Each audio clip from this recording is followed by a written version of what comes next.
Let's pay attention to some nuances when installing your handlebars.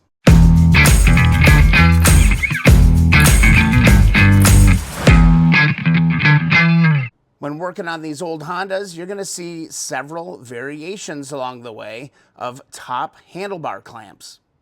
And what I'm referring to is the clamp that goes on top here that basically ties the bar to the front of the bike. One of the questions I get quite often, and I see online in forums, is what is the orientation of these front clamps? Look for little ping marks on either side of the clamp, all right? The ping mark is always going to go towards the front. Sometimes you'll see them in different locations, but there should be a ping mark. Keyword should. If you do have a ping mark, the ping mark goes towards the front. And remember, you're going to tighten down the front bolt first. So with your bar in position, you're going to look for the ping mark. You're going to put this on the front, and you're going to put that front bolt in all the way first, and then you're going to move to the back and tighten the bars in.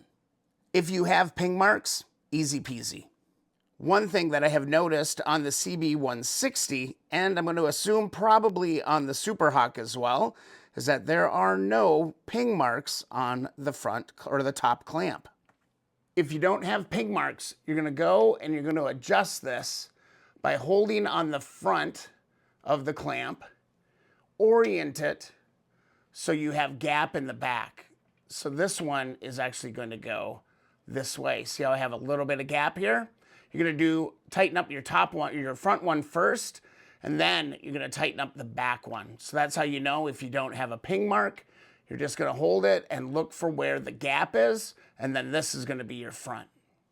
Regardless of what kind of setup you have, whether you have ping marks or not, you're always going to be tightening from the front clamp first. So get the front secured, and then you're going to tighten the bars into place by tightening the backside. This is definitely something you want to get right because you don't want your bars sliding all over the place. I hope this video helps you out. Keep on wrenching, friends.